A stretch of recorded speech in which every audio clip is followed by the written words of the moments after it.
이재명은 죄가 없다. 어떤 생각이세요? 시장 퇴진대 김문수 시장 몰랐다는 의견 들으세요? 백현동 개발부지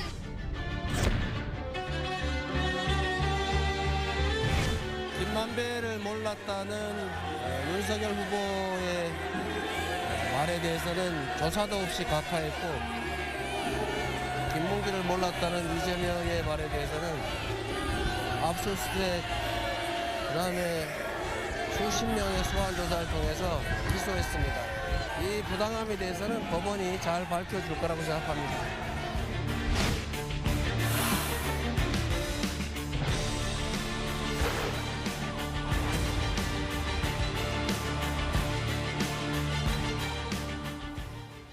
네, 민주당 이재명 대표가 어제 공직선거법 위반 사건 피고인으로 법원에 출석을 해서 검찰과 치열한 공방을 벌였습니다. 점점 커져가는 이 대표의 사법 리스크 파장, 또 정치권 쟁점들 지금부터 짚어보겠습니다. 네, 이현종 문화일보 논설위원, 김재섭 국민의힘 도봉갑 당협위원장, 김종욱 전 청와대 행정관, 박성민 전 청와대 청년비서관 함께합니다. 안녕하세요. 네, 안녕하세요. 네, 주제 바로 보시죠. 자, 이 선거법 위반으로 재판에 첫 출석한 이재명 대표의 혐의, 대선 전국에서 극단적 선택을 한 이 김문기 전 처장을 잘 모른다고 한 점, 그리고 백현동 아파트 허가 과정에서 국토부의 협박을 받았다고 말한 것, 이게 허위 사실이라는 혐의입니다. 이 첫 재판 먼저 어떤 의미가 있고 어떻게 보셨는지 먼저 이현정 의원님께서 말씀해 주시죠. 그러니까 이게 내용으로 보자면 대장동이나 뭐 쌍방울 비리라든지 예. 그에 비해서 그렇게 중요하지 않다고 볼 수는 있을 거예요. 예. 그렇지만 이 선거법 위반 사건은 사실은 내용적으로 보면 굉장히 어떤 형으로 보면 중대한 의미를 갖고 있습니다. 그렇죠. 이 선거법 위반 같은 경우는 100만 원 이상만 선고를 받아도 일단 본인의 국회의원직을 상실을 당합니다. 예. 그리고 또 본인뿐만 아니라 당이 그동안 지원해줬던 당에 지원했던 대선 자금 438억인가요? 예. 이것 또한 전부 다 다시 선관위에다 반환을 해야 됩니다. 예. 그렇기 때문에 사실은 이 다른 재판보다는 또 이 6개월 안에 1심 재판이 끝내야 되기 때문에 그러니까요. 결과가 빨리 나올 수 있습니다. 네. 만약에 이 재판에서 이재명 대표가 100만 원 이상의 어떤 형을 선고받는다고 그러면 지금 일단 물론 뭐 대법원까지 가야 되겠지만 그렇겠죠. 일단 본인의 이 이제 국회의원직, 그다음에 당에 대한 또 이 선거 자금에 대한 반환이라든지 예. 정치적으로도 뿐만 아니라 본인 개인적으로도 굉장히 큰 피해를 입을 수가 있는 거거든요. 예. 그러니까 뭐 다른 사건을 떠나서 이렇게 되면 당에서 대표직을 유지하기 어렵습니다. 네. 대표도 할 수가 없기 때문에 예. 그만큼 내용적으로는 굉장히 중대한 사건이다. 아. 그리고 또 사건 자체가 굉장히 좀 단순합니다. 예. 그렇기 때문에 재판이 오래 진행될 그런 가능성은 없어 보이고 또 선거법 위반 사건으로 이미 본인이 예전에 2018년도인가요? 19년도인가요? 경기도지사 할 때 한번 경험을 했던 적이 있거든요. 예. 그럼에도 불구하고 이번에는 똑같이 자신의 발언을 놓고 지금 빚어진 사건 아니겠습니까? 그러니까요. 그렇기 때문에 본인 입장에서 보면 이번 사건은 지난 사건과 뭐 비슷하다라고는 할 수 있겠지만 예. 내용적으로 보면 또 상당히 다른 측면도 있습니다. 알겠습니다. 이 재판은 5시간 정도 진행이 됐는데요. 예. 이 대표는 줄곧 침묵을 지켰고 또 변호인을 통해 입장을 밝힌 것으로 전해집니다. 근데 이 거대 야당의 대표가 재판에서 침묵을 지킨다? 이런 좀 태도는 어떻게 보셨어요?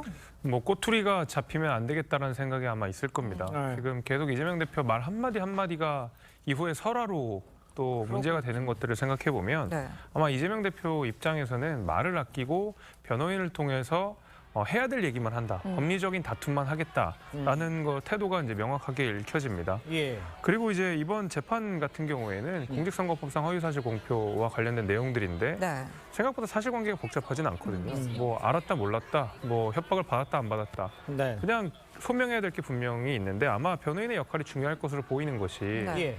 예를 들면 김문기 처장에 대해서 몰랐다라는 영역은 주관의 영역이니까 네. 이재명 대표가 몰랐다라고 주장하면 법원에서 그거를 알았는지 몰랐는지를 증명할 방법은 없습니다. 네네. 다만 그 국토부에게 협박을 받았다라는 내용은 여기는 다툼의 여지가 분명히 있습니다. 왜 그러냐면 국토부가 직무유기로서 다스리겠다라는 방식으로 이재명 당시 성남시장을 협박했다라고 하는 것이거든요. 예. 근데 간단합니다. 공문을 들여다봐서 직무유기라는 말이 있었으면 이재명 대표가 참인 것이고 예.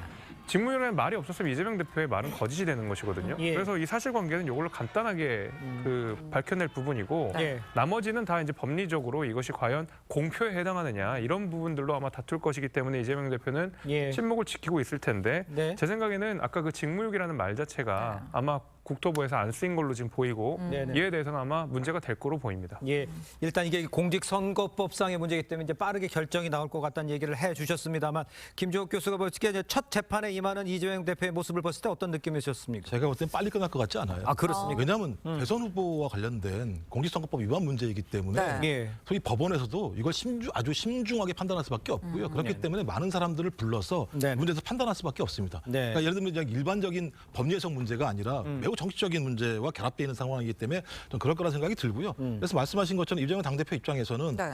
이 문제와 관련해서 유무죄와 관련된 판단이 벌어지게 되면 말씀하신 대단히 큰 문제가 발생하죠. 본인이 앞으로 대선 후보로도 못 나가게 되는 것이고 네. 또 그다음에 막대한 선거 자금을 다시 예를 들면 국고에 환수하는 문제가 발생하겠죠. 그러니까요. 또 반대로 따지면 네네. 검찰이 얘기한 내용이 만약에 무죄가 나왔을 때는 예. 검찰의 수사가 매우 정치적인 수사였다라고 하는 부분들이 확인되는 측면들이 분명히 있는 거죠. 예. 그래서 이건 어떤 법원 입장에서도 예. 저희 여야 간의 아주 중대한 어떤 하나의 갈림길이 될 수 있는 상황일 수밖에 없기 때문에 법원도 신중할 것이고 이재명 당대표도 신중할 수밖에 없다라는 예. 판단이 들고요. 예. 더 큰 문제는 이제 민주당 입장에서는 이 문제가 기억과 감정의 문제라는 거예요. 그러니까 기억한다 못한다라고 하는 부분과 관련해서 주관적인 판단의 문제인 거고 개인이 예. 두 번째는 협박을 받았다 안 받았다라고 하는 기준도 마찬가지입니다만 그것을 느꼈던 압박감에 대한 측면이기 때문에 아. 기억과 협박의 문제, 그러니까 기억과 감정의 문제에 대해서 예를 들면 법리적으로 그것이 유죄라고 예를 들면 확정할 수 있는가의 논쟁이 벌어지는 측면이 분명히 있기 때문에 예, 예. 뭐 지켜봐야 되겠습니다만 상당히 많은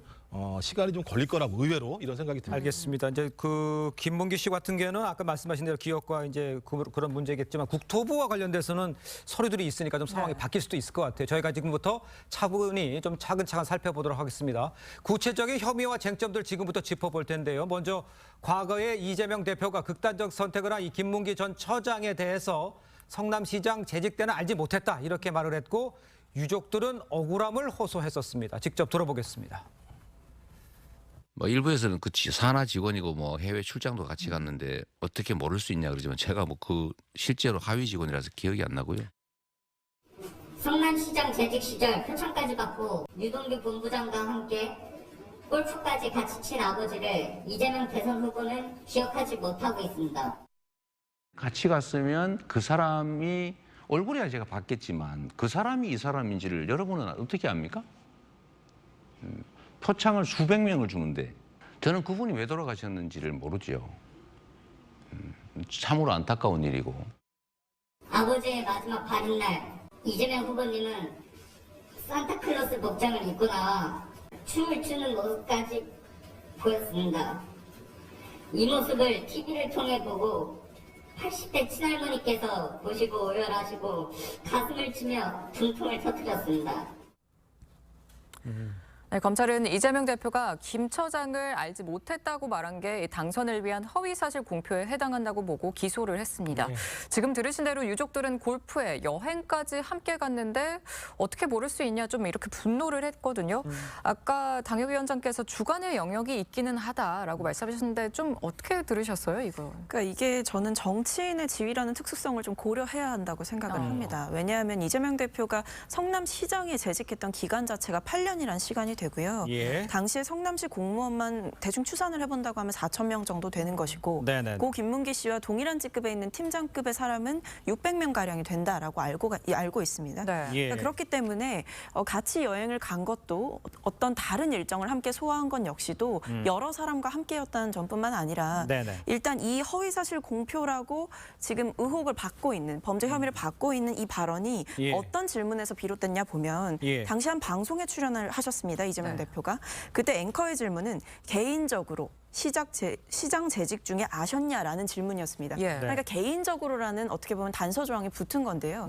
이재명 대표 입장에서는 당시 성남시장 시절에 여러 가지 업무를 같이 한 이력은 있을지 몰라도 예. 이 사람과의 인연을 개인적으로 안다 또는 개인적인 인연을 형성하고 있다라고 예. 이야기할 정도의 판단을 할 정도였느냐. 이거는 사실 저희가 어떻게 따져볼 수 있는 방법이 저는 쉽지 않다고 생각을 합니다. 예. 그렇기 때문에 정치인으로서 상당히 많은 사람들을 만나고 상당히 큰 지자체에 장이었던 만큼 여러 실무진을 총괄했다는 점을 고려해봤을 때 예. 이재명 대표가 당시에 방송에서 이야기했던 개인적으로 알았냐라는 예. 그 질문에 대해서 이렇게 대답할 수밖에 없었다는 점은 사실 굳이 이재명 대표가 거짓말을 했겠냐, 이거 정말 허위사실 공표냐라는 점에서는 상당히 이견이 있을 것으로 보입니다. 알겠습니다. 일단요, 아까 그 산타크로스 복장을 하고 나왔던 장면은 그 전에 녹화된 장면이었다. 그때 방송이 된 거라는 말씀을 다시 한번 제가 드리고요.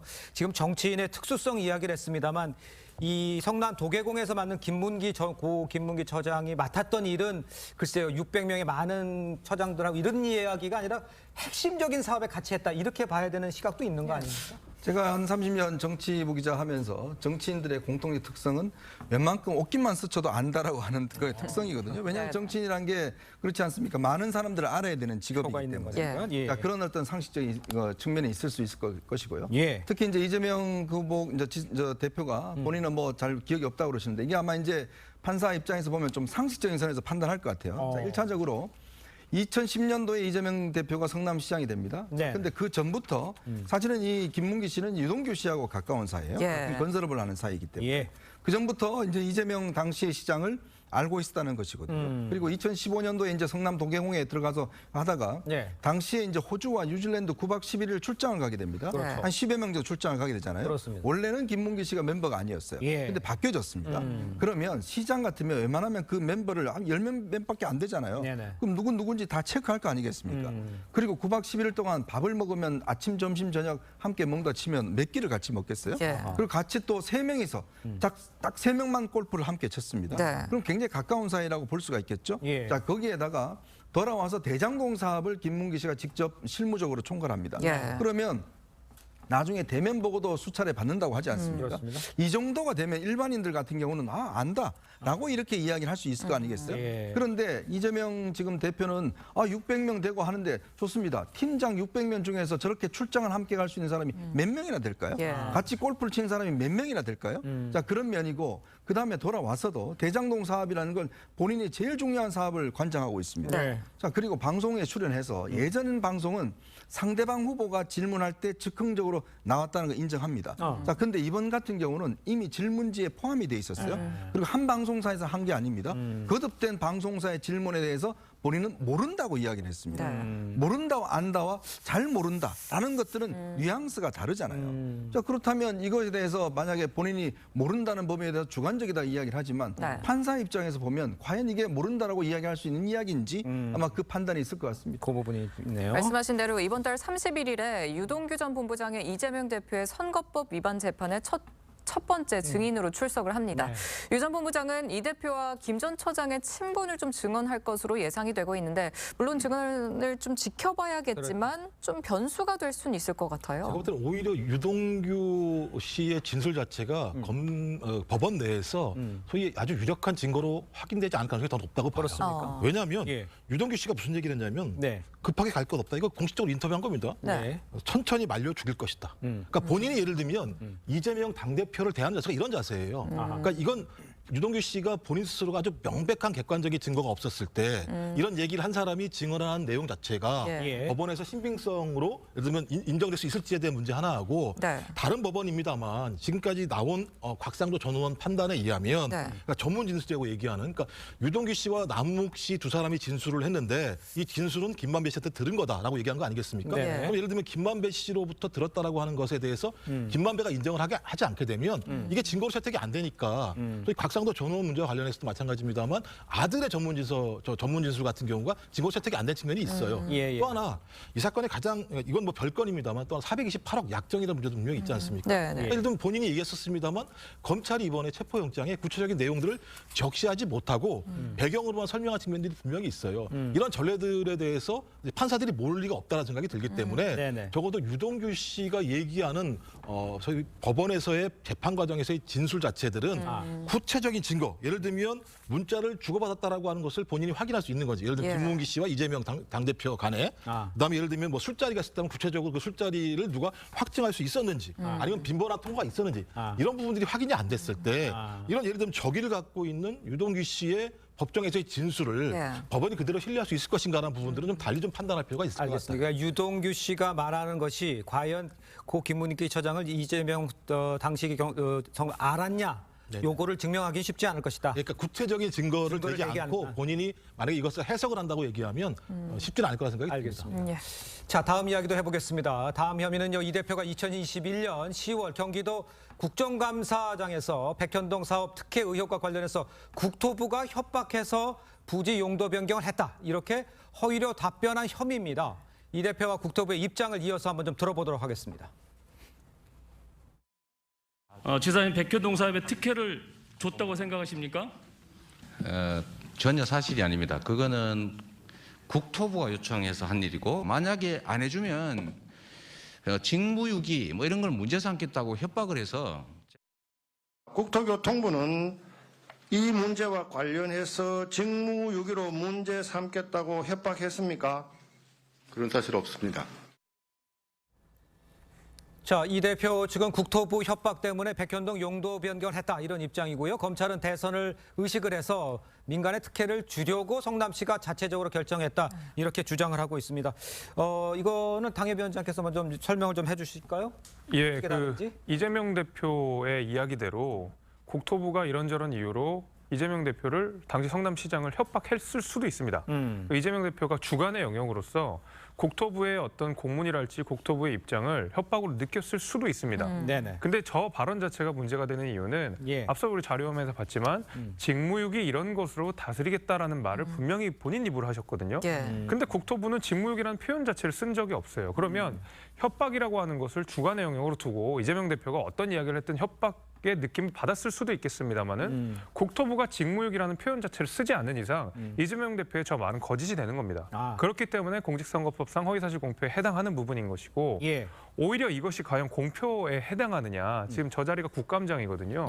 국감장의 자리를 과연 공표로서 볼 수 있느냐로 오히려 법리적 문제를 다툴 수 있어도 이재명 대표의 저 말 자체는 저는 국토부가 직무유기라는 표현을 쓰지 않는 이상 거짓으로 판단될 것으로 보입니다. 아, 그렇군요. 네, 또 진도가 안 나가던 백현동 부지 관련 사업은 이 대표 측근은 김인섭 씨가 합류한 뒤에 속도를 내기 시작했습니다.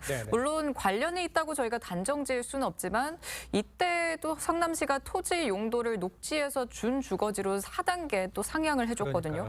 그런데 공교롭게도 김인섭 씨가 또 과거 성남시장 선거에서 이재명 대표 측의 선대위원장을 맡았던 인물입니다.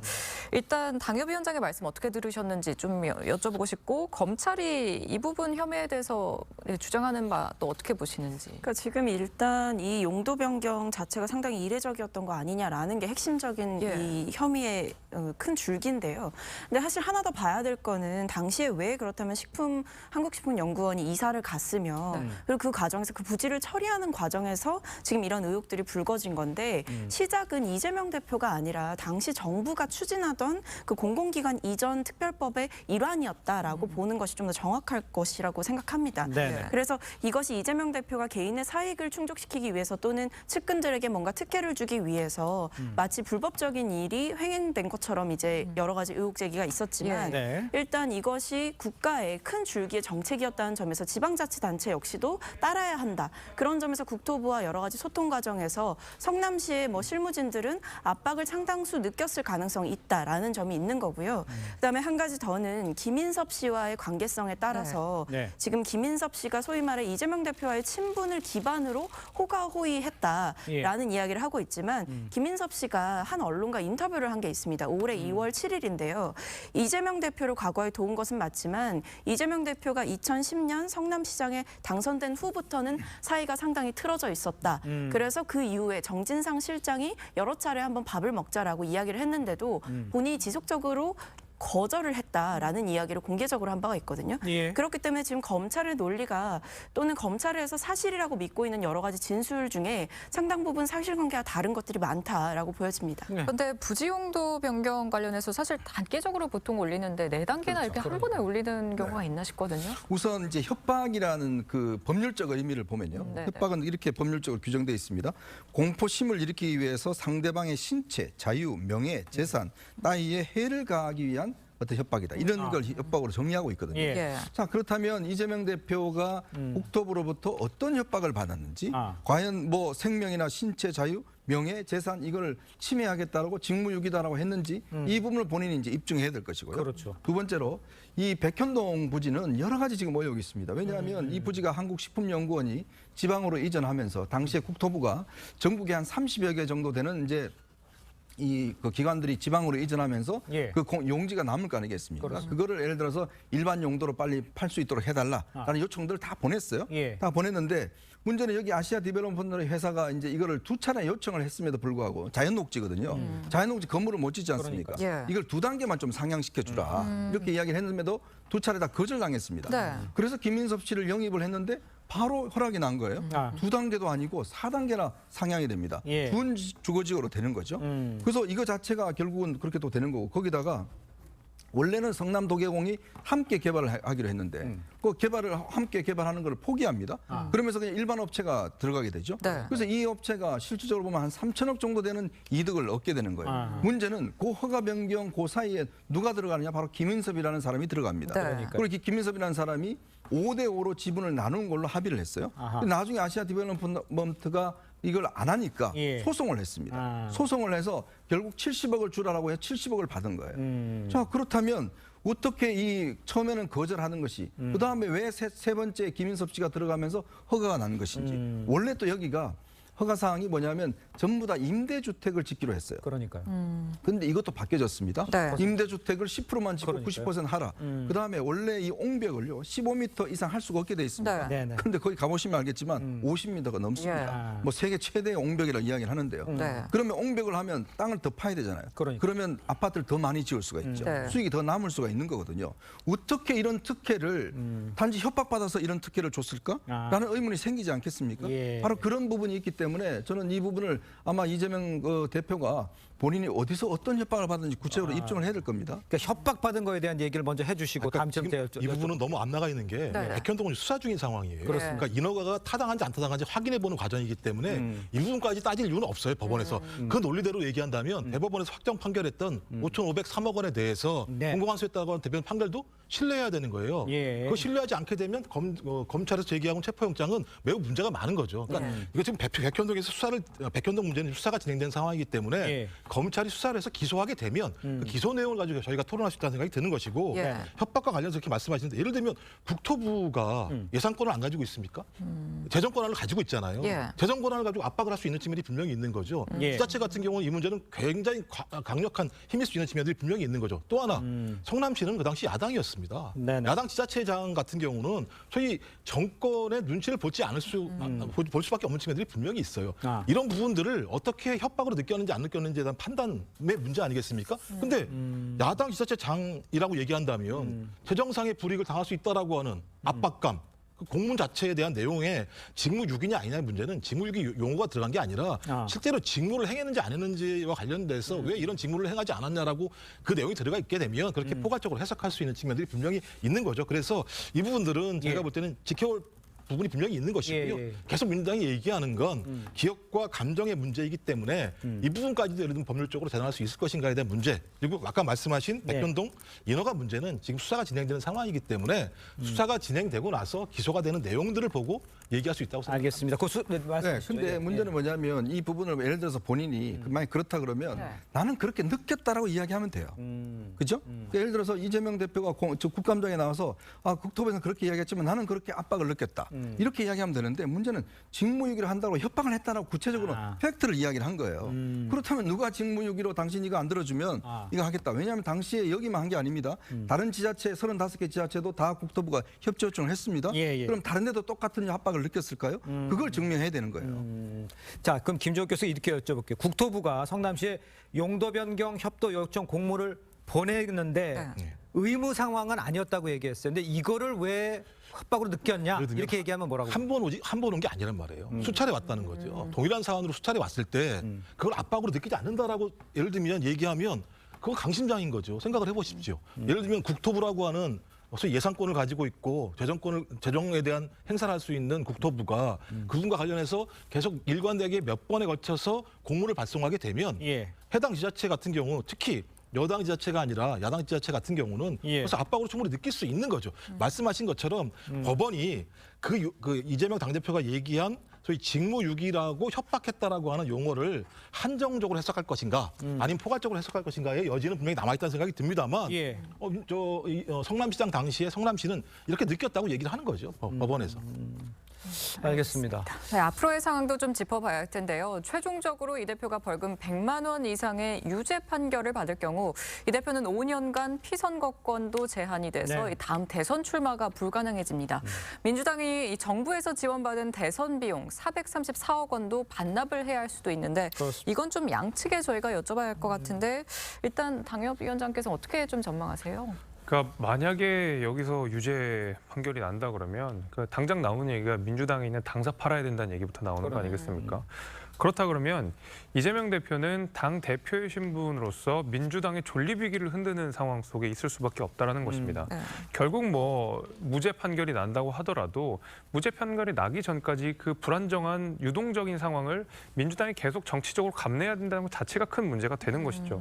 앞서서 뭐 협박이냐 아니냐, 뭐 김문기 처장을 알았냐 몰랐느냐 이런 문제는 법정에서 다툴 문제인 거고 우리가 사법 리스크라고 부르는 것은 법적인 리스크를 전제로 한 정치적인 리스크거든요. 근데 지금 이재명 대표의 재판도 그렇고 수사도 그렇고 전부 그것이 정치적으로 영향을 주기 때문에 문제가 되는 것입니다.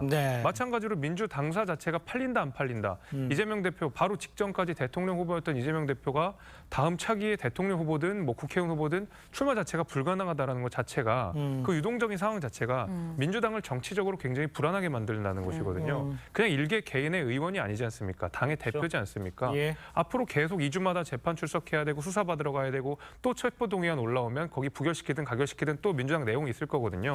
과연 이 리스크들을 민주당이 감내할 수 있을 것인가? 저는 그렇게 보기 어렵다고 생각합니다. 당무가 지금 차질이 불가피한 상황인데 그 안에 민주당에서는 이런 앞으로의 일들이 벌어질 것에 대해서는 어떤 생각들을 갖고 있는 겁니까? 민주당에서는.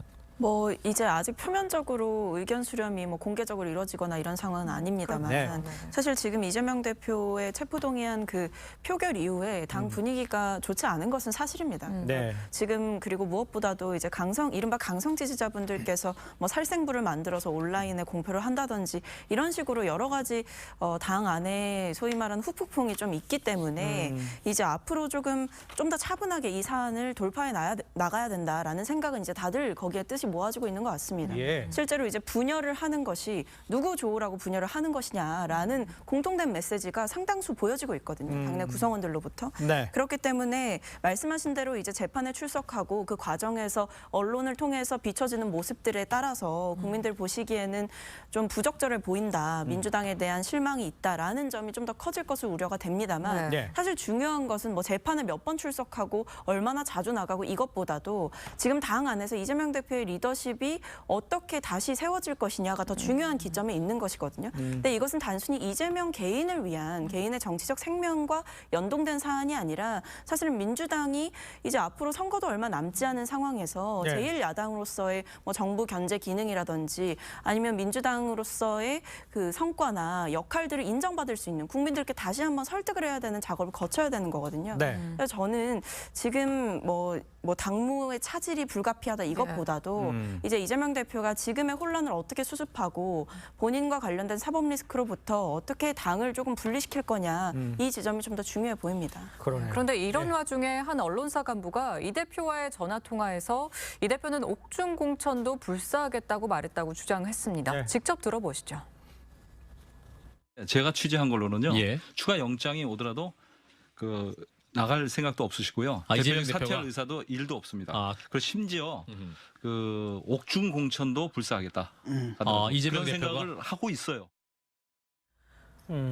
안호영 민주당 수석 대변인은 통화한 사실은 있지만 옥중 공천 등의 의사를 밝힌 적 없다 이렇게 반박을 했거든요.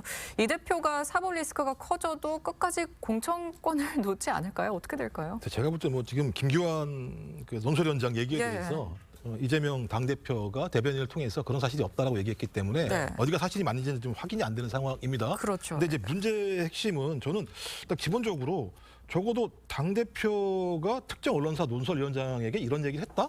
전 이해가 좀 안 되는 측면이 있어요.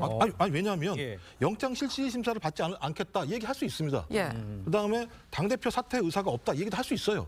왜냐하면 적어도 77.7%가 지지해서 당대표가 된 사람이고 민주당 지지층 같은 경우는 당대표 사퇴를 하지 말아야 된다는 의견이 압도적으로 높은 상황이에요. 근데 여기까지는 동의하겠는데 옥중 공천을 하겠다? 이거 구속이 됐다는 얘기잖아요. 구속이 되면 민주당 내부에서 가만히 있겠습니까? 이 상황과 관련해서. 그리고 이재명 당대표 스스로가 이 문제에 관련해서 거취를 결정하지 않겠습니까? 그리고 옥중에서 공천을 결정하게 되면 예를 이재명 당대표가 저 사람 공천이 되는 시스템입니까? 제가 볼 때는 말이 안 되는 얘기를 김주환 논설위원장이란 분이 직접 들은 것처럼 얘기를 했다는 측면이에요. 아니 민주당 시스템 내에서 이재명 당대표가 옥중에서 자, 저 사람 공천하십시오라고 얘기하면 공천이 됩니까?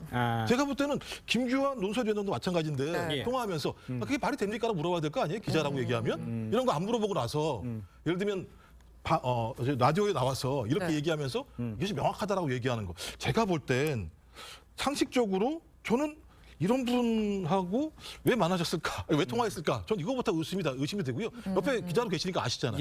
이런 내용 나오면은 이렇게 막 발설합니까? 언론에 나와 라디오 나왔어? 제부터 이해가 안 되는 측면이 있어요. 글쎄, 일단 통화를 했고 한 것까지는 맞는 것 같고 내용에 약간의 가감이 있을 수 있지만 글쎄 없는 내용을 이분이 그냥 이렇게 막 안 했을 것 같은데요. 좀 뭐 잘하는 분입니다. 아는 분이고 오랫동안 정치부 취재를 많이 해왔기 때문에 이재명 대표하고도 수시로 통화도 하고 본인도 지금 이 논란 이후에도 아니 내가 이 일도 없다는 이런 표현을 쓰겠냐라고 이제 이야기를 하는 거거든요. 그리고 또 그 이후에 굉장히 구체적인 이야기를 많이 있습니다. 왜냐하면 공천관리위원장 무슨 뭐 누구 임명한다라든지 이런 이야기 다 한 거예요. 그걸 아니 저 기자 30년 넘게 한 분이 그걸 자기가 지원해서 이야기를 하겠습니까? 그러니까 이재명 대표의 어법이 이런 거예요, 사실은. 그러니까 본인은 친하다고 생각하고 개인적으로는 이렇게 강하게 이야기한 거죠. 이건 무슨 이야기냐면 절대 안 물러난다는 이야기입니다. 그러니까 그 이야기를 강조하기 위해서 내가 옥중에 가더라도 공천권을 끝까지 행사하겠다는 이야기거든요. 그 이야기를 하기 위해서 쭉 하고 그 이후에도 뒤에도 보면 아주 구체적으로 어떻게 하겠다는 것까지 다 이야기를 합니다. 누구를 갖다 임명하고 누구를 임명해서 하겠다. 그 시스템으로 하겠다라는 걸 이야기하는 거거든요. 그러니까 이재명 대표가 오늘 좀 전에 올렸다는 그 SNS 글도 보면 그런 이야기를 합니다. 시중에 떠도는 명단은 틀린 것이 많습니다. 이렇게 이야기를 해요. 그러니까 틀린 것이 많다는 얘기가 맞는 것도 있다는 이야기 아니에요. 그죠? 그 이야기를 어떻게 합니까, 그거를? 아니, 예를 들어서 그 명단 44명 명단인데 거기에 누가 찬성했는지 본인 모르시잖아요. 근데 본인 이게 보면 틀렸다라고 이야기하는 게 아니라 틀린 게 많다고 이야기를 하는 거예요. 한편 뒤집어 놓고 보면 맞는 것도 있다는 이야기 아니겠습니까? 그리고 이야기는 뭐냐면 결국 지금의 이거는 조직적인 반란이고 나는 끝까지 버티겠다라는 걸 강조하는 거거든요. 그러니까 본인이 이게 문제가 되니까 나중에 뭐 아니다라고 이야기하지만 저는 이재명 대표의 어법으로 보면 평소에 개인적으로 하는 이야기와 공식적으로 하는 이야기 차원에서 보면 저는 이 통화 내용 자체가 신빙성이 굉장히 크다. 저는 그렇게 보고 있습니다. 어법에 대해 비판을 해주셨지만 어느 정도 신빙성, 전체적으로 물러나지 않겠다는 뜻은 담겨 있다. 이렇게 해석을 하시는 것 같은데요. 어떻게 보십니까? 그러니까 이 지금 논설위원회 발언이 이제 논란이 되고 있는 건데 여기 보면 심지어는 옥중 공천도 불사하겠다 그런 생각을 하고 있어요라고 이야기를 한 거예요. 그러니까 제가 봤을 때는 구체적인 문장을 옮긴 것은 아닌 것으로 보이고 이제 논설위원장이 본인이 취재한 대표의 뜻을 본인의 워딩으로 소위 말해 본인의 표현으로 좀 치환해서 가장 잘 의도가 전달될 수 있는 방향으로 이야기를 한 게 아닌가라고 추정을 해볼 수 있을 것 같고 그렇기 때문에 여기서 사실관계에 관한 다툼이 생기는 거라고 생각합니다. 알겠습니다. 자, 하나만 더 살펴보죠. 그렇기 때문인지 모르겠습니다. 여러 가지 사건 때문에 한국갤럽이 지난달 28일과 이달 2일 실시해서 발표한 조사 결과에 따르면요. 특히 총선 격전지 서울 지역 민주당 지지율 21%로 국민의힘 지지율 39%의 절반 수준이었습니다. 지지율이 하락세이면 이 대표에 대한 사퇴 압박 커질 수밖에 없지 않겠느냐 이런 이야기들을 할 수밖에 없겠어요, 당 의원님. 그럼요. 그 이재명 대표 때문에 뭐 지지율만 떨어진 게 문제가 아니라 민주당 자체가 지금 큰 말하자면은 고난을 겪고 있는 상황이라고 봐야 될 것 같거든요. 왜냐하면 이재명 대표는 지난해 대선 국면에서 대선 패배의 가장 중요한 주역이잖아요. 후보자 본인이기 때문에. 그 이후에 지방선거에서도 선거대책위원장으로서 선거를 이렇다하게 효과적으로 이끌지 못하고 지방선거에서 참패했습니다. 당대표는 굉장히 높은 득표율로서 당대표가 됐지만 저렇게 지지율까지 지지부진한 모습, 게다가 앞으로 켜켜이 남은 사법 리스크와 뭐 이런 것들이 아직 남아있는 상황에서 지금의 낮은 지지율은 이제 시작에 불과하다. 저는 이런 생각도 좀 들거든요. 그렇게 됐을 때 과연 이재명 대표 체제로 앞으로 2차 체포동의안, 그다음에 이어지는 수사와 재판 이런 것들을 견뎌낼 수가 있을까라는 이제 의문이 당연히 들 수밖에 없고요. 그러다 보면 민주당 내에서도 이런 생각 하시는 분들 있지 않겠습니까? 당연히 사퇴 요구가 나올 거고 이재명 대표도 은연중에 그 사퇴 압박을 받고 있을 거라고 생각합니다.